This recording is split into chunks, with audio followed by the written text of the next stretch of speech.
सुप्रभात दर्शक बंधु आज सेप्टेम्बर 4 तारिख गुरुवार चलतु नजर पकाइबा आज देश विदेश प्रमुख खबर गुड़िक किंतु ता पूर्व जदि आपण मैंने आम वीडियो को लाइक करना आम वीडियो को लाइक करी कमेंट रे जय जगन्नाथ लिखा भूलिए नहीं। झील को मिल 5 लाख टंका सुकन्या समृद्धि योजना रे करंतु निवेश। केंद्र सरकार पक्षर अनेक प्रकार सेविंग योजना कार्यकारी होछि जहाँकि साधारण लोकों बेस लाभदायी साब्यस्त होछि। तेबे सरकार एभली एक योजना हेउछि सुकन्या समृद्धि योजना जहाँ कन्या संतान सुरक्षित भविष्य को दृष्टि रखी प्रणयन करा जायछि। वर्तमान एही स्कीम रे सरकार पक्षरु मिलुतबा 8% लाभांश को वृद्धि करा जाय 8.2% करा जायछि। एही स्कीम रे आपण 15 वर्ष पर्यंत झियो ना रे बैंक रे एक अकाउंट खोली टंका जमा करि परिबे। वर्षकु 250 टंका रु आरंभ करी 1.5 लाख टंका पर्यंत निवेश करि परिबे। जदि आपण एही स्कीम रे मासिक 1000 टंका 15 वर्ष निवेश करते तेबे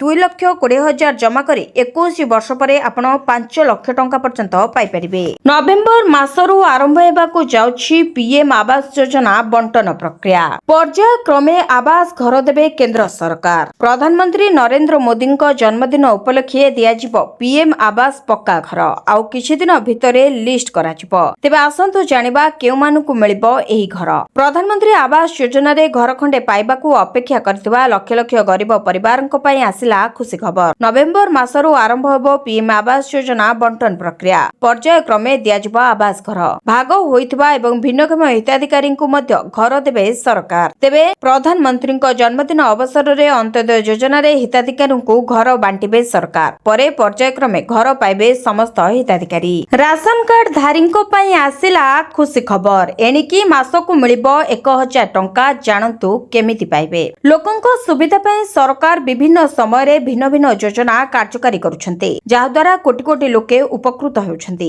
तेबे एथरो सरकार राशन कार्ड धारकों पई एक नूतन योजना आनिछन्ती। सरकार एक योजना घोषणा करिछन्ती जहा एक बड़ वर्गर लोकंकु लाभ देबो। विशेष करी ए योजना सेही परिवारंक पई सबठारु लाभदायक जेउमानकर आर्थिक अवस्था भलो नाही। तेबे ए योजना अधीन रे सेही परिवारंकु खाद्य शस्य सहित टंका मध्य मिलिबो। प्रति मासरे 1000 टंका मिलिबो। तेबे ए योजनार लाभ उठाइबा पई प्रथमे आपण जणे राशन कार्ड धारक होइतबा बाध्यतामूलक। एतसहित आपणकर वार्षिक आय 2 लाख टंका रु कम हेबा उचित एवं राशन कार्ड रे केवाईसी होइतबा आवश्यक अटे। दशहरा भेटी देले सरकार बढ़िला डीए महंगा भत्ता। दशहरा पूर्वरु राज्यर लक्ष लक्ष कर्मचारी को बड़ उपहार देले सरकार। राज्यर कर्मचारी एवं सरकारी संस्था रे कार्य करुवा कर्मचारी को एक बड़ आश्वस्ति देई उत्तराखंड सरकार महंगा भत्ता रे 11% पर्यंत वृद्धि करने को अनुमोदन करिसेंती। मुख्यमंत्री पुष्कर सिंह धामी मंगलवार एही घोषणा करथिले। तेबे हजार हजार कर्मचारी और पेंशनभोगी एथिरे उपकृत हेबे। कर्मचारी माने बहु दिन धरी महंगा भत्ता पई अपेक्षा करथिले जहा एबे जानुआरी 1 2025 रु लागू हेबो। यार अर्थ होची कर्मचारी माने परवर्ती मासरे दरमा सहित 8 मासर बकेया पाइबे। राज्य सरकारଙ୍କର ଏହି पदक्षेप पार्वण ऋतु अर्थात दशहरा पूर्व कर्मचारी एवं तांको परिवार पर एक बड़ उपहार आनिछि। किंतु ଏହି वृद्धि राज्य सरकारଙ୍କ ଉପରେ 100 कोटी टंकार अतिरिक्त बोझ पकाइबो। तथापि सरकार कहचंती जे ଏହି निष्पत्ति कर्मचारीଙ୍କ स्वार्थरे एवं सेमानक आर्थिक सुरक्षा पई मध्ये आवश्यक। मुख्यमंत्री पुष्कर सिंह धामी कहचंती जे कर्मचारी माने राज्यर विकास रे गुरुत्वपूर्ण भूमिका ग्रहण करती एवं सेमानक कल्याण सरकारक प्रथम प्राथमिकता। आज 5 घंटा जाए बंद रहिबो श्रीजीउक साधारण दर्शन। आज भाद्रव शुक्ल द्वादशी तिथि एथिपाई श्रीमंदिर रे बामन जन्मनीति अनुष्ठित हेबो। मध्याह्न धूप सरिबा परे नीतिकांति कराजिबो। तेणु संध्या 5टा रु राति 10टा पर्यंत 5 घंटा पाई बंद रहिबो श्रीमंदिर। एने श्रीमंदिर प्रशासन पक्षरु सूचना प्रदान करा जायछि। तेबे गजपति महाराजंकर 69 अंक आरंभ हेबो। सुनिया अवसर रे श्री नर प्रांगण रे थिबा कनक दुर्गांक मंदिर रे विशेष पूजा अर्चना कराजिबो। कनक दुर्गा श्यामाकाली राधाकृष्ण और नृसिंह को पूजा अर्चना करिवे गजपति। तेबे देवार्चना और मंगलार्पण पर श्रीनगर रे सुनियार विशेष पर्व आरंभ हेबो। गजपति उपस्थित रे श्रीनगर रे अंक कटा नीति समापन कराजिबो।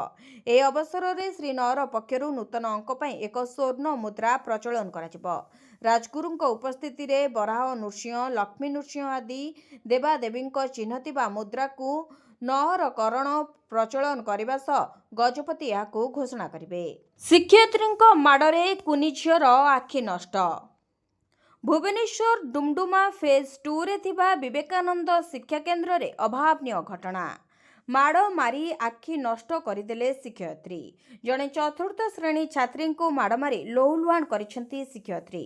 ଗଣିତ ଆସିଲାନି ବୋଲି ମାଡ଼ ମାରି ଆଖି ଫଟେଇ ଦେଇଥିବା ଅଭିଯୋଗ ହୋଇଛି। 9 ବର୍ଷର ଝିଅକୁ ଏକ ସ୍ୱତନ୍ତ୍ର ଆଖି ଡାକ୍ତରଖାନାରେ ଚିକିତ୍ସା କରାଯାଉଛି। ଏନେଇ ଖଣ୍ଡଗିରି ଥାନାରେ ମାମଲା ରୁଜୁ ହୋଇଛି।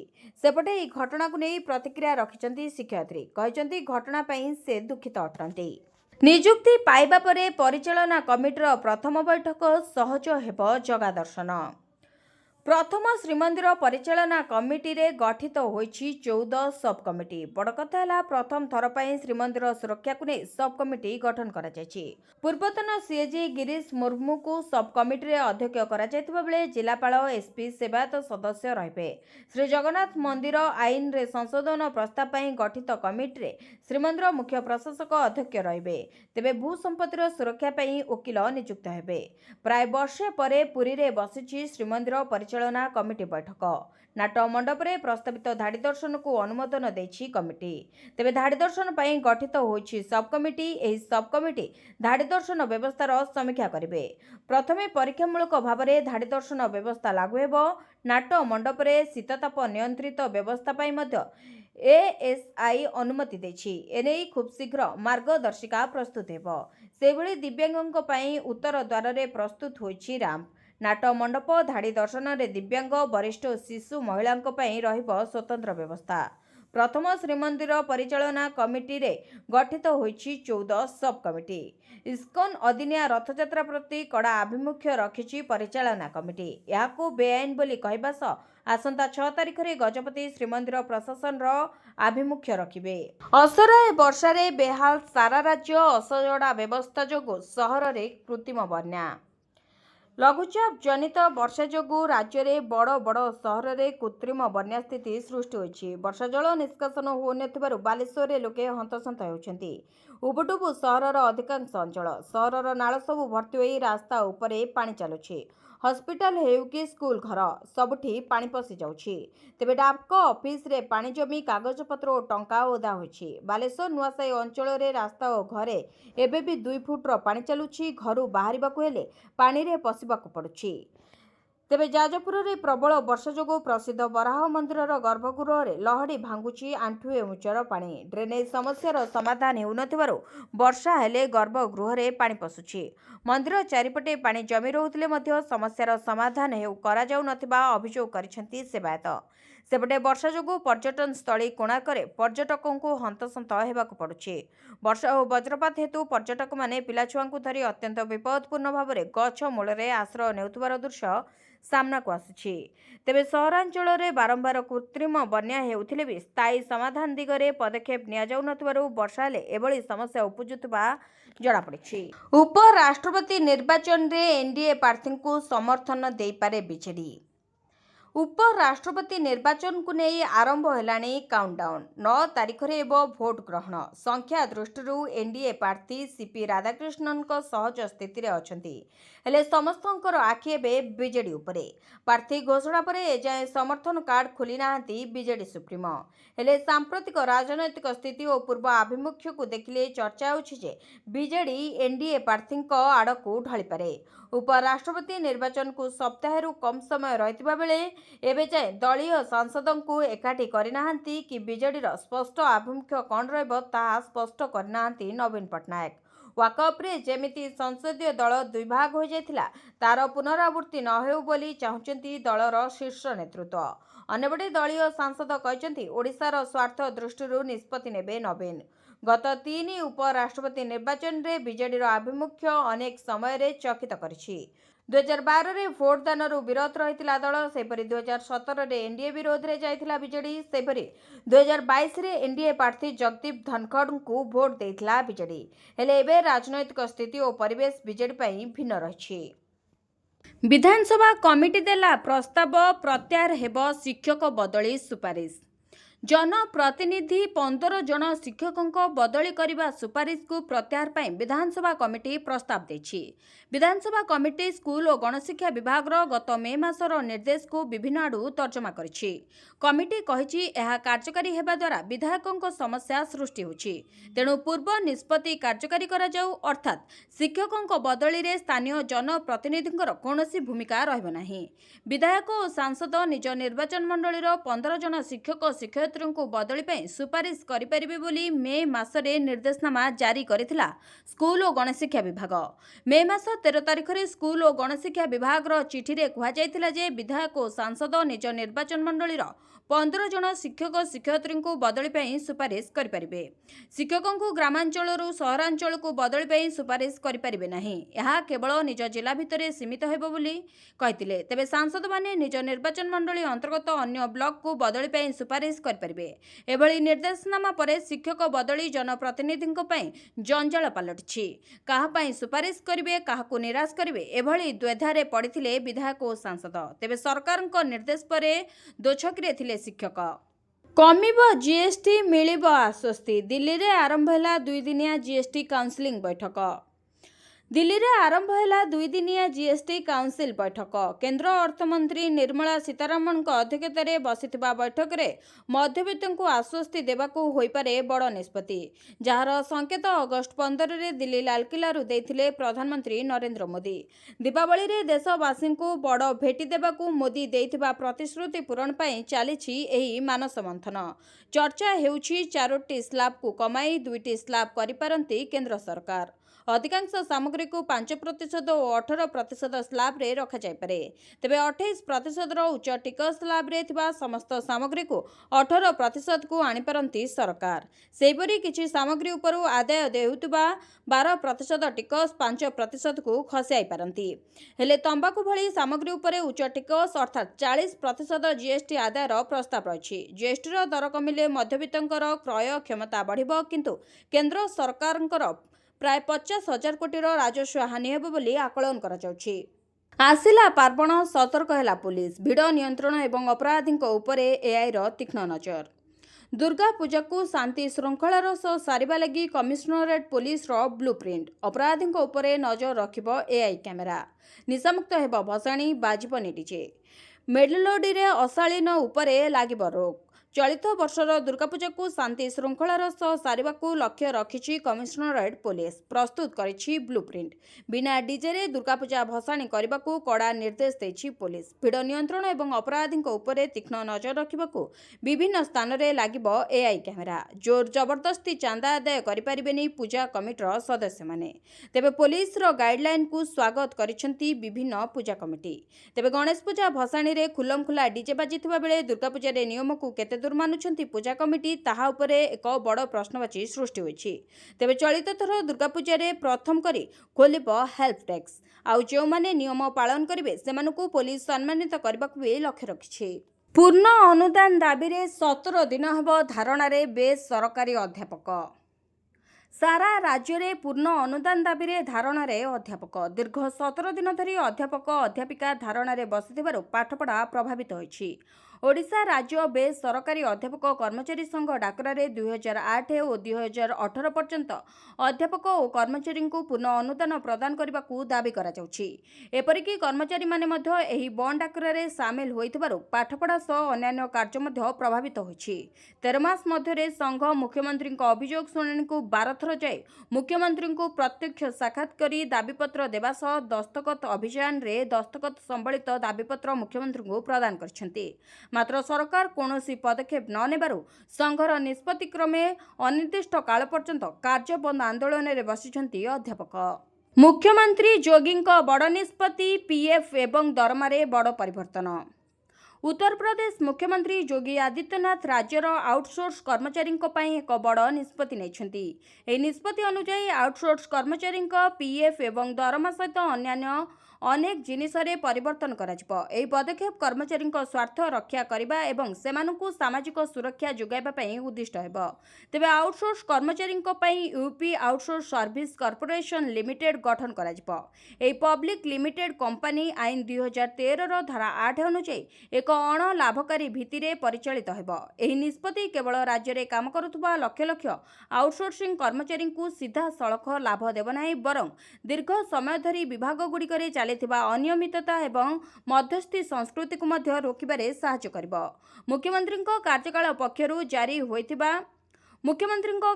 ପକ୍ଷରୁ ଜାରି ହୋଇଥିବା ବିବୃତ୍ତି ଅନୁଯାୟୀ ସରକାରୀ ବିଭାଗ, ନିଗମ ଏବଂ ଅନ୍ୟାନ୍ୟ ସଂସ୍ଥାରେ କାର୍ଯ୍ୟ କରୁଥିବା ଆଉଟସୋର୍ସ କର୍ମଚାରୀଙ୍କୁ ଅନେକ ସମସ୍ୟାର ସମ୍ମୁଖୀନ ହେବାକୁ ପଡୁଛି। ଏହି କର୍ମଚାରୀମାନେ ଅନେକ ସମୟରେ ଠିକାଦାରଙ୍କ ଦ୍ୱାରା ଶୋଷଣର ଶିକାର ହେଉଥିଲେ। ତେବେ ସେମାନଙ୍କୁ ସଠିକ୍ ସମୟରେ ବେତନ ମିଳୁନଥିଲା, ପିଏଫ୍ ଜମା ହେଉନଥିଲା କିମ୍ବା ଅନ୍ୟାନ୍ୟ ସାମାଜିକ ସୁରକ୍ଷା ଯୋଜନାର ଲାଭ ମିଳୁନଥିଲା। ଏହିସବୁ ସମସ୍ୟାର ସମାଧାନ ପାଇଁ ଯୋଗୀ ସରକାର ଏହି ନୂତନ ନିୟମାବଳୀ ଲାଗୁ କରିବାକୁ ନିଷ୍ପତ୍ତି ନେଇଛନ୍ତି। ତେବେ ଏବେ ବିଭାଗଗୁଡ଼ିକ ସିଧାସଳଖ ଏଜେନ୍ସି ଚୟନ କରିବେ ନାହିଁ, ବରଂ ନିଗମ ଜିଇଏମ୍ ପୋର୍ଟାଲ ମାଧ୍ୟମରେ ଏକ ସ୍ୱଚ୍ଛ ପ୍ରକ୍ରିୟା ମାଧ୍ୟମରେ ଏଜେନ୍ସି ଚୟନ କରିବେ। ସରକାର ଦେବେ 90,000 ଟଙ୍କାର ଋଣ। ଜାଣନ୍ତୁ କେଉଁମାନେ ପାଇବେ ଏହି ଫାଇଦା। କେନ୍ଦ୍ର ସରକାର ଦେଶର ସାଧାରଣ ଲୋକଙ୍କୁ ଏକ ଉନ୍ନତ ଜୀବନ ପ୍ରଦାନ କରିବା ପାଇଁ ଅନେକ ଯୋଜନା କାର୍ଯ୍ୟକାରୀ କରୁଛନ୍ତି। ଜୁନ୍ 1, 2020ରେ କେନ୍ଦ୍ର ସରକାର ପ୍ରଧାନମନ୍ତ୍ରୀ ସ୍ୱନିଧି ଯୋଜନା ଆରମ୍ଭ କରିଥିଲେ, ଯାହା ଛୋଟ ବ୍ୟବସାୟୀଙ୍କ ପାଇଁ ଏକ କ୍ଷୁଦ୍ର ଋଣ ଯୋଜନା ହେବ, ଯାହାଦ୍ୱାରା ଲୋକମାନେ ସହଜରେ ସେମାନଙ୍କ ବ୍ୟବସାୟ ଆରମ୍ଭ କରିପାରିବେ ଆଉ ଏକ ଉନ୍ନତ ଜୀବନ ଯାପନ କରିପାରିବେ।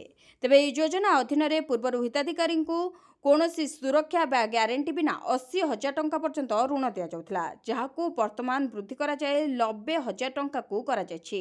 ତେବେ ଏହା ସହିତ ସରକାର ବର୍ତ୍ତମାନ ଏହି ଯୋଜନାକୁ 31 ମାର୍ଚ୍ଚ 2030 ପର୍ଯ୍ୟନ୍ତ ବୃଦ୍ଧି କରିଛନ୍ତି। ସରକାରଙ୍କ ଦ୍ୱାରା ସ୍ୱନିଧି ଯୋଜନାରେ ଋଣ ପରିମାଣ ଏବଂ ସମୟସୀମା ବୃଦ୍ଧି କରିବା ଦ୍ୱାରା ପ୍ରାୟ 1.15 କୋଟି ରାସ୍ତା ବିକ୍ରେତା ଉପକୃତ ହେବେ, ଯେଉଁଥିରେ 50 ଲକ୍ଷ ନୂତନ ହିତାଧିକାରୀ ମଧ୍ୟ ସାମିଲ ହେବେ। ଏହି ଯୋଜନା ଅଧୀନରେ ଯୋଗ୍ୟ ହିତାଧିକାରୀଙ୍କୁ 3ଟି କିସ୍ତିରେ 90,000 ଟଙ୍କା ଦିଆଯିବ। ତେବେ ପ୍ରଥମ କିସ୍ତିର ଟଙ୍କା ଫେରସ୍ତ କରିବା ପରେ ଦ୍ୱିତୀୟ କିସ୍ତିର ଟଙ୍କା ଏବଂ ଦ୍ୱିତୀୟ କିସ୍ତିର ଟଙ୍କା ଫେରସ୍ତ ପରେ ତୃତୀୟ କିସ୍ତି ଟଙ୍କା ଦିଆଯିବ। ଏହିପରି ଭାବରେ ହିତାଧିକାରୀମାନଙ୍କୁ ମୋଟ 90,000 ଟଙ୍କା ଦିଆଯିବ। ବିଦ୍ୟାଳୟରେ ମିଶିବ ଅଙ୍ଗନବାଡ଼ି କେନ୍ଦ୍ର। ଏନେଇ ଦିଲ୍ଲୀରେ ହେଉଛି ସ୍ୱତନ୍ତ୍ର କାର୍ଯ୍ୟକ୍ରମ। ସରକାରଙ୍କ ବଡ଼ ନିଷ୍ପତ୍ତି। ବିଦ୍ୟାଳୟ ସହିତ ମିଶିବ ଅଙ୍ଗନବାଡ଼ି କେନ୍ଦ୍ର। ଏନେଇ ସରକାରଙ୍କ ପ୍ରକ୍ରିୟା ଆରମ୍ଭ ହୋଇଛି। ଆନୁଷ୍ଠାନିକ ଭାବରେ ପିଲାଙ୍କ ଶୈଶବର ଯତ୍ନ ବିଦ୍ୟାଳୟରୁ ଆରମ୍ଭ ହେବ ବୋଲି ଏ ନିଷ୍ପତ୍ତି ସରକାର ନେଇଛନ୍ତି। ତେବେ ବିଦ୍ୟାଳୟ ସହିତ ଅଙ୍ଗନବାଡ଼ି କେନ୍ଦ୍ର ଯୋଡ଼ିବାକୁ ଦିଲ୍ଲୀରେ ସ୍ୱତନ୍ତ୍ର କାର୍ଯ୍ୟକ୍ରମ ହେଉଛି। ବିଦ୍ୟାଳୟ ସହିତ ଅଙ୍ଗନବାଡ଼ି କେନ୍ଦ୍ରର ମିଶ୍ରଣ ନେଇ ନିର୍ଦ୍ଦେଶାବଳୀର ଶୁଭାରମ୍ଭ ମଧ୍ୟ କରିଛନ୍ତି ସରକାର। ଶିକ୍ଷାମନ୍ତ୍ରୀ ଧର୍ମେନ୍ଦ୍ର ପ୍ରଧାନ ଓ ମହିଳା ଶିଶୁ ବିକାଶ ମନ୍ତ୍ରୀ ଅନ୍ନପୂର୍ଣ୍ଣା ଦେବୀ ଏହି କାର୍ଯ୍ୟକ୍ରମରେ ସାମିଲ ହୋଇଥିଲେ।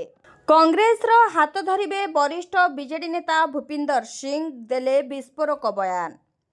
ବିଜେଡି ଛାଡ଼ି କଂଗ୍ରେସ ହାତ ଧରିବେ ଭୂପିନ୍ଦର ସିଂ। ବିଜେଡିର ବରିଷ୍ଠ ନେତା ଭୂପିନ୍ଦର ସିଂ ଦେଇଛନ୍ତି ବଡ଼ ବୟାନ, ଯାହା ବର୍ତ୍ତମାନ ରାଜ୍ୟ ରାଜନୀତିକୁ ସରଗରମ କରିଛି। ତାଙ୍କର ବୟାନ ଏବେ ଶଙ୍ଖ ଛାଡ଼ି ହାତ ଆଡ଼କୁ ଇଙ୍ଗିତ କରୁଛି ବୋଲି ସାଧାରଣରେ ଚର୍ଚ୍ଚା ହେଉଛି। ତେବେ ଭୂପିନ୍ଦର କହିଛନ୍ତି ଯେ ତାଙ୍କ ପାଇଁ ଲୋକ ହିଁ ସର୍ବଶ୍ରେଷ୍ଠ ଦଳ। କଂଗ୍ରେସ ଦେଶ ତଥା ରାଜ୍ୟରେ ଭଲ ପ୍ରଦର୍ଶନ କରି ସମସ୍ତଙ୍କର ପ୍ରିୟଭାଜନ ହେଉଛି। ଏହା ସହିତ ବିଜେଡିର ଷ୍ଟାଣ୍ଡ ସଦସ୍ୟରେ କ୍ଲିୟର ନାହିଁ ବୋଲି ସେ ସିଧାସଳଖ କହିଛନ୍ତି। ଲୋକେ ବିରୋଧୀ ଦଳଠାରୁ ଯାହା ଆଶା କରୁଛନ୍ତି ତାହା ପାଉନାହାନ୍ତି। ଏହା ବାଦ ବିଜେଡି ଓ ବିଜେପି ମଧ୍ୟରେ କିଛି ପ୍ରଭେଦ ନାହିଁ ବୋଲି ମଧ୍ୟ କହିଛନ୍ତି ଭୂପିନ୍ଦର ସିଂ। ଫଳରେ ଲୋକେ କଂଗ୍ରେସକୁ ଅଧିକ ଭଲ ପାଉଛନ୍ତି ଓ ଦେଶ ତଥା ରାଜ୍ୟରେ ତାହାର ସ୍ଥିତି ଓ ପ୍ରଭାବ ବଢ଼ିବାରେ ଲାଗିଛି। ମୋ ପାଇଁ ଲୋକ ହିଁ ଶ୍ରେଷ୍ଠ ଦଳ। ମୋର ଭବିଷ୍ୟତ କ'ଣ ହେବ ତାହା ଲୋକେ ନିଷ୍ପତ୍ତି ନେବେ ବୋଲି କହିଛନ୍ତି ଭୂପିନ୍ଦର ସିଂ। ଗ୍ରାଜୁଏସନ୍ ପାସ୍ କରିଥିଲେ ମାସକୁ ହାତେଇବେ ଲକ୍ଷେ। ଏହି ପୋଷ୍ଟରେ କରନ୍ତୁ ଆବେଦନ। ଦେଶର ସର୍ବବୃହତ ସରକାରୀ ବୀମା କମ୍ପାନୀ ଭାରତୀୟ ଜୀବନ ବୀମା ନିଗମ ବା LICର ହାଉସିଂ ଫାଇନାନ୍ସ ଲିମିଟେଡ୍ରେ 192ଟି ଶିକ୍ଷାର୍ଥୀ ପଦବୀ ପାଇଁ ନିଯୁକ୍ତି ବାହାରିଛି। ଏହି ପଦବୀଗୁଡ଼ିକ ପାଇଁ ଆବେଦନ ପ୍ରକ୍ରିୟା 2 ସେପ୍ଟେମ୍ବର 2025ରୁ ଆରମ୍ଭ ହୋଇଛି ଏବଂ ଆବେଦନର ଶେଷ ତାରିଖ 22 ସେପ୍ଟେମ୍ବର 2025 ଧାର୍ଯ୍ୟ କରାଯାଇଛି। ଅର୍ଥାତ୍ ପ୍ରାର୍ଥୀମାନେ ଏବେ ମାତ୍ର କିଛି ଦିନ ବାକି ରହିଛି। ଆଗ୍ରହୀ ଏବଂ ଯୋଗ୍ୟ ପ୍ରାର୍ଥୀମାନେ ଅନଲାଇନ୍ ମାଧ୍ୟମରେ ନିର୍ଦ୍ଧାରିତ ତାରିଖରେ ଫର୍ମ ପୂରଣ କରିପାରିବେ। ଏହି ପଦବୀଗୁଡ଼ିକ ପାଇଁ ଆବେଦନ କରୁଥିବା ପ୍ରାର୍ଥୀମାନେ ଯେକୌଣସି ଷ୍ଟ୍ରିମ୍ରୁ ସ୍ନାତକ କରିଥିବା ଆବଶ୍ୟକ। କିନ୍ତୁ ମନେ ରଖନ୍ତୁ ଯେ 1 ସେପ୍ଟେମ୍ବର 2025 ସୁଦ୍ଧା ସ୍ନାତକ ସମାପ୍ତ ହେବା ଉଚିତ ଏବଂ ଏହି ଡିଗ୍ରୀ 1 ସେପ୍ଟେମ୍ବର 2021 ପୂର୍ବରୁ ପାସ୍ ହୋଇନଥିବା ଦରକାର। ଏହା ପୂର୍ବରୁ କୌଣସି ସ୍ଥାନରୁ ଶିକ୍ଷାର୍ଥୀ ପଦବୀ ସମାପ୍ତ କରିଥିବା ପ୍ରାର୍ଥୀମାନେ ଏହି ନିଯୁକ୍ତିରେ ଆବେଦନ କରିପାରିବେ ନାହିଁ। ଆବେଦନ କରୁଥିବା ପ୍ରାର୍ଥୀଙ୍କ ସର୍ବନିମ୍ନ ବୟସ 20 ବର୍ଷ ଏବଂ ସର୍ବାଧିକ ବୟସ 25 ବର୍ଷ ଧାର୍ଯ୍ୟ କରାଯାଇଥିବା ବେଳେ ଯଦି ଆପଣଙ୍କ ବୟସ 20ରୁ 25 ବର୍ଷ ମଧ୍ୟରେ ହୋଇଥାଏ ତେବେ ଆପଣ ଏହି ନିଯୁକ୍ତିରେ ଆବେଦନ କରିପାରିବେ। ଏହି ନିଯୁକ୍ତିରେ ଅଂଶଗ୍ରହଣ କରିବା ପାଇଁ ପ୍ରାର୍ଥୀମାନଙ୍କୁ ଆବେଦନ ଶୁଳ୍କ ମଧ୍ୟ ଦେବାକୁ ପଡ଼ିବ। ସାଧାରଣ ଏବଂ ଓବିସି ବର୍ଗ ପାଇଁ ଶୁଳ୍କ 944 ଟଙ୍କା ରହିଥିବା ବେଳେ SC/ST ବର୍ଗ ପାଇଁ ଶୁଳ୍କ 708 ଟଙ୍କା ସ୍ଥିର କରାଯାଇଛି। ଅନ୍ୟପକ୍ଷେ PWD ପ୍ରାର୍ଥୀଙ୍କ ପାଇଁ ଶୁଳ୍କ 472 ଟଙ୍କା ରହିଛି। ଏହି ଶୁଳ୍କ କେବଳ ଅନଲାଇନ୍ ମୋଡ୍ ମାଧ୍ୟମରେ ଜମା କରିପାରିବେ। ମିଳିଲା ନିଖୋଜ ୟୁଟ୍ୟୁବରଙ୍କର ମୃତଦେହ କିନ୍ତୁ ଯୁବକଙ୍କର ନାହିଁ ମୁଣ୍ଡ। ଦୀର୍ଘ 10 ଦିନ ପରେ ମିଳିଲା ଯୁବକ ୟୁଟ୍ୟୁବରଙ୍କ ପତା। ଡୁଡୁମା ଜଳପ୍ରପାତରେ ଭାସି ଯାଇଥିବା ୟୁଟ୍ୟୁବରଙ୍କ ଘଟଣା ଗତ 23 ତାରିଖରେ ସାଙ୍ଗ ସହ ଜଳପ୍ରପାତରେ ଭିଡିଓ ସୁଟିଂ କରିବା ସମୟରେ ଅଚାନକ ପାଣିରେ ମାଡ଼ି ଆସିଥିଲା। ଆଉ ସେହି ପାଣିର ପ୍ରଖର ସ୍ରୋତରେ ଯୁବକ ଜଣକ ଭାସି ଯାଇଥିଲେ। ଉପରେ ଛିଡ଼ା ହୋଇଥିବା ସାଙ୍ଗ ଏବଂ ଅନ୍ୟ ଲୋକ ତାଙ୍କୁ ଉଦ୍ଧାର କରିବାକୁ ଅନେକ ଚେଷ୍ଟା କରିଥିଲେ ସୁଦ୍ଧା ତାଙ୍କୁ ଉଦ୍ଧାର କରାଯାଇ ପାରିନଥିଲା। ତେବେ ଜଳପ୍ରପାତର ପ୍ରଖର ସ୍ରୋତରେ ସେ ଭାସି ଯାଇଥିଲେ। ପରେ ଉଦ୍ଧାରକାରୀ ଦଳ ୟୁଟ୍ୟୁବରଙ୍କୁ ଅନେକ ଖୋଜାଖୋଜି କରିଥିଲେ କିନ୍ତୁ କିଛି ସୁଫଳ ମିଳିନଥିଲା। ହେଲେ ସେପ୍ଟେମ୍ବର 3 ତାରିଖ ଦିନ ନିଖୋଜ ୟୁଟ୍ୟୁବରଙ୍କର ମୃତଦେହ ମିଳିଛି। ଅଗଷ୍ଟ 23 ତାରିଖ ଦିନ ନିଖୋଜ ଯୁବକଙ୍କର ମୃତଦେହ ମାଛକୁଣ୍ଡ ବିଦ୍ୟୁତ ପ୍ରକଳ୍ପରୁ 3 କିଲୋମିଟର ଦୂରରେ ମିଳିଥିଲା। ହେଲେ ୟୁଟ୍ୟୁବରଙ୍କ ଶରୀରରେ ତାଙ୍କର ମୁଣ୍ଡ ନାହିଁ। କୁହାଯାଉଛି ଯେହେତୁ ସେ ଦୀର୍ଘ 10 ଦିନ ଧରି ପାଣି ଭିତରେ ଥିଲେ ତେଣୁ ତାଙ୍କ ମୁଣ୍ଡକୁ କେହି ଜଳଚର ପ୍ରାଣୀ ଖାଇଦେଇ ଯାଇଛନ୍ତି। ଏହା ସହ ତାଙ୍କ ଶରୀର ମଧ୍ୟ ପୁରା ଫୁଲି ଯାଇଛି। ମୃତ ଶରୀର ପାଖରୁ ଏକ ମୋବାଇଲ ମଧ୍ୟ ଉଦ୍ଧାର କରାଯାଇଛି। ଭାରତରେ ରହିପାରିବେ ପଡ଼ୋଶୀ ଦେଶର ସଂଖ୍ୟାଲଘୁ ଶରଣାର୍ଥୀ ବଡ଼ ଘୋଷଣା କଲେ କେନ୍ଦ୍ର ସରକାର। ଧାର୍ମିକ ନିର୍ଯାତନାର ଶିକାର ହୋଇ ଭାରତରେ ଶରଣ ନେଇଥିବା ଆଫଗାନିସ୍ତାନ, ବାଂଲାଦେଶ ଏବଂ ପାକିସ୍ତାନର ସଂଖ୍ୟାଲଘୁ ସମ୍ପ୍ରଦାୟର ଲୋକଙ୍କୁ ବଡ଼ ଆଶ୍ୱସ୍ତି ପ୍ରଦାନ କରିଛନ୍ତି କେନ୍ଦ୍ର ସରକାର। ଗୃହ ମନ୍ତ୍ରଣାଳୟର ଏକ ନିର୍ଦ୍ଦେଶାଳୟରେ କୁହାଯାଇଛି ଯେ ହିନ୍ଦୁ, ଶିଖ, ବୌଦ୍ଧ, ଜୈନ, ପାର୍ସୀ ଏବଂ ଖ୍ରୀଷ୍ଟିଆନ ସମ୍ପ୍ରଦାୟର ଯେଉଁ ଲୋକମାନେ 2024 ଡିସେମ୍ବର 31 ସୁଦ୍ଧା ଭାରତ ଆସିଛନ୍ତି ସେମାନଙ୍କୁ ପାସପୋର୍ଟ କିମ୍ବା ଅନ୍ୟାନ୍ୟ ଟ୍ରାଭେଲ ଡକୁମେଣ୍ଟ ବିନା ମଧ୍ୟ ଦେଶରେ ରହିବାକୁ ଅନୁମତି ଦିଆଯିବ।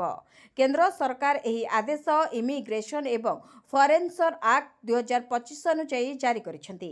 ଏହା ଅଧୀନରେ ସେହି ଲୋକମାନଙ୍କୁ ଆଶ୍ୱସ୍ତି ମିଳିବ ଯେଉଁମାନେ ବୈଧ ପାସପୋର୍ଟ ଏବଂ ବିନା ଭିସାରେ ଭାରତ ଆସିଛନ୍ତି କିମ୍ବା ଯେଉଁମାନଙ୍କର ଡକୁମେଣ୍ଟର ବୈଧତା ଶେଷ ହୋଇସାରିଛି। ଗୃହ ମନ୍ତ୍ରଣାଳୟର ନିର୍ଦ୍ଦେଶରେ କୁହାଯାଇଛି ଯେ ଯେଉଁ ଲୋକମାନେ ଧାର୍ମିକ ନିର୍ଯାତନା କିମ୍ବା ତାର ଭୟରେ ଭାରତ ଆସିଛନ୍ତି ଏବଂ 2024 ଡିସେମ୍ବର 31 ସୁଦ୍ଧା ଦେଶରେ ପ୍ରବେଶ କରିଛନ୍ତି ସେମାନଙ୍କୁ ପାସପୋର୍ଟ ଏବଂ ଭିସା ନିୟମକୁ ବାଦ୍ ଦିଆଯିବ। CAA ଗତ ବର୍ଷଠାରୁ ଲାଗୁ ହୋଇଥିଲା। ଏହି ଅଧୀନରେ ଆଫଗାନିସ୍ତାନ, ବାଂଲାଦେଶ ଏବଂ ପାକିସ୍ତାନର ସଂଖ୍ୟାଲଘୁ ସମ୍ପ୍ରଦାୟ ଯେପରି ହିନ୍ଦୁ, ଶିଖ, ବୌଦ୍ଧ, ଜୈନ, ପାର୍ସୀ ଏବଂ ଖ୍ରୀଷ୍ଟିଆନ ବ୍ୟକ୍ତିବିଶେଷ ଯଦି 2024 31 ଡିସେମ୍ବର ସୁଦ୍ଧା ଭାରତ ଆସିଛନ୍ତି ତେବେ ସେମାନଙ୍କୁ ଭାରତୀୟ ନାଗରିକତା ପ୍ରଦାନ କରିବାକୁ ବ୍ୟବସ୍ଥା ରହିଛି। ରଥଯାତ୍ରା ଦଳାଚକଟା ରିପୋର୍ଟ ନେଇ ଆଇନମନ୍ତ୍ରୀଙ୍କ ପ୍ରତିକ୍ରିୟା କହିଲେ ଆମେ କୌଣସି ରିପୋର୍ଟ ଚାପିନାହୁଁ। ରଥଯାତ୍ରା ଦଳାଚକଟା ରିପୋର୍ଟ ନେଇ ପ୍ରତିକ୍ରିୟା ରଖିଛନ୍ତି ଆଇନମନ୍ତ୍ରୀ ପୃଥ୍ୱୀରାଜ ହରିଚନ୍ଦନ। ସେ କହିଛନ୍ତି ଆମେ କୌଣସି ରିପୋର୍ଟ ଚାପିବୁ ନାହିଁ। ଖୁବ୍ ଶୀଘ୍ର ଏହି ରିପୋର୍ଟ ପ୍ରକାଶ କରାଯିବ। ଉନ୍ନୟନ କମିଶନର ଅନୁ ଗର୍ଗ ଏନେଇ ରିପୋର୍ଟ ଦାଖଲ କରିସାରିଛନ୍ତି। ତେବେ ମୁଖ୍ୟମନ୍ତ୍ରୀ ଖୁବ୍ ଶୀଘ୍ର ପଦକ୍ଷେପ ନେବେ। ସେହି ଅନୁସାରେ କାର୍ଯ୍ୟ ଆରମ୍ଭ ହୋଇଛି। ପୂର୍ବ ସରକାରରେ 23ଟି ରିପୋର୍ଟ ଚାପିଥିଲେ ଆମେ ସେହି ଲାଇନରେ ଯିବୁ ନାହିଁ। ସୂଚନା ମୁତାବକ ରଥଯାତ୍ରା ସମୟରେ ଦଳାଚକଟାରେ 3 ଜଣ ଶ୍ରଦ୍ଧାଳୁଙ୍କ ମୃତ୍ୟୁ ହୋଇଥିଲା ଯାହାକୁ ନେଇ ବିଭିନ୍ନ ମହଲରେ ତୀବ୍ର ପ୍ରତିକ୍ରିୟା ପ୍ରକାଶ ପାଇଥିଲା। ତେବେ ଜଗନ୍ନାଥ ପ୍ରେମୀ କ୍ଷୁବ୍ଧ ହୋଇଥିଲେ। ସରକାରଙ୍କର ଅପାରଗତାକୁ ଦାୟୀ କରିଥିଲେ ବିରୋଧୀ। ଆତ୍ମହତ୍ୟା ରୋକିବ ଜୀବନ ଜିନ୍ଦାବାଦ। ଆସନ୍ତା 10ରୁ ସରକାର ଆରମ୍ଭ କରିବେ ସଚେତନତା କାର୍ଯ୍ୟକ୍ରମ। ଆତ୍ମହତ୍ୟା ରୋକିବ ଜୀବନ ଜିନ୍ଦାବାଦ। ସରକାର ଆରମ୍ଭ କରିବାକୁ ଯାଉଛନ୍ତି ସଚେତନତା କାର୍ଯ୍ୟକ୍ରମ। ଆସନ୍ତା 10 ତାରିଖରୁ ଏହି କାର୍ଯ୍ୟକ୍ରମ ବିଭିନ୍ନ ଜିଲ୍ଲାରେ କରାଯିବ। ଏନେଇ ଲୋକସେବା ଭବନରେ ବଡ଼ ବୈଠକ ହୋଇଛି। ଉଚ୍ଚଶିକ୍ଷା ମନ୍ତ୍ରୀ ସୂର୍ଯ୍ୟବଂଶୀ ସୁରଜଙ୍କ ଅଧ୍ୟକ୍ଷତାରେ ବୈଠକରେ ଆଲୋଚନା କରାଯାଇଥିଲା। ଏଥିରେ ମୁଖ୍ୟ ଶାସନ ସଚିବ, ପୋଲିସ ଡିଜି, ଉଚ୍ଚଶିକ୍ଷା ବିଭାଗର ସଚିବ ଓ ବିଭିନ୍ନ ଅଧିକାରୀ ଉପସ୍ଥିତ ଥିଲେ। ତେବେ ଅଭିନେତା ସବ୍ୟସାଚୀ ମିଶ୍ର ଓ ସଙ୍ଗୀତ ନିର୍ଦ୍ଦେଶକ ପ୍ରେମ ଆନନ୍ଦ ମଧ୍ୟ ଉପସ୍ଥିତ ଥିବା ଜଣାପଡ଼ିଛି। ତେବେ ଆତ୍ମହତ୍ୟା रोकवाकू जिला हेडक्वार्टर रे एही कार्यक्रम कराजिबो। एथिरे कॉलेज स्कूल छात्र छात्री एवं युववर्ग सामिल हेबे। 70 रु अधिक कलाकार एथिरे सामिल हेबे बोली जणापड़िछि।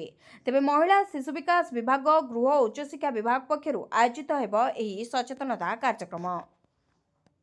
सुभद्रा रे एकाथरे मिलिबो 2000 टंका। चलंतु जानिबा संपूर्ण डिटेल्स। सुभद्रा टंका पाई नथिले व्यस्त हुअन्तु नाही। जो माने सुभद्रार तृतीय किस्ती टंका पाई नांती सेमानकु मिलिबो एकाथरे 20,000 टंका।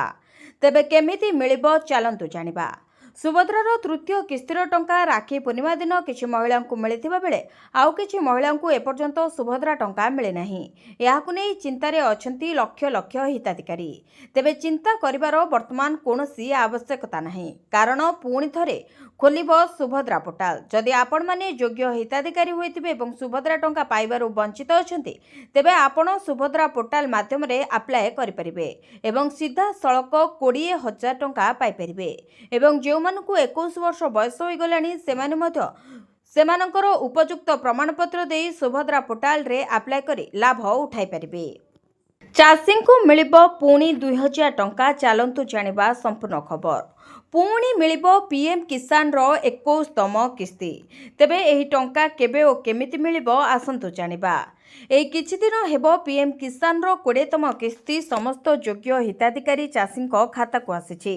तेबे पुणी थरे प्रधानमंत्रींको जन्मदिन रे चाषींको खाता को 2000 टंका आसीबो बोली चर्चा धरिछि। तेबे प्रधानमंत्रींको जन्मदिन नवेम्बर रे पडुथुवारु पीएम किसान रो 21तम किस्ती नवेम्बर में मिलिबो बोली गणमाध्यम रे चर्चा जोर धरिछि। एने चाषींको मनरे एक प्रकार खुशीर लहरी खेली जाइछि। मोदी तांको जन्मदिन रे पीएम किसान रो 21तम किस्ती टंका छाड़िबे बोली गणमाध्यम रे खबर प्रकाश पाउछि। किंतु एने सरकारक पक्षरु एजाबत कोनोसी विज्ञप्ति घोषणा करा जाय नाही। तेबे चाषींको आर्थिक स्तर रे सुदृढ़ करिबा पई सरकार वार्षिक 6000 टंका चाषींको खाता को पठाउछन्ते। प्रति 4 मास रे थरे किस्ती हिसाब रे 2000 टंका लेखाए चाषींको खाता को आसुछि। तेबे चलंतु जानिबा आजिर परवर्ती खबर गुड़िक। भिडियोटी को शेष जाए देखिथिबारु आपनकु धन्यवाद। जदि आपण माने एपर्यंत आम वीडियो को लाइक करनांती आम वीडियो को लाइक करी कमेंट रे जय जगन्नाथ लिखंतु। एथि सहित आम चैनल को सब्सक्राइब करी पाखरे थिबा बेल आइकन को प्रेस करंतु।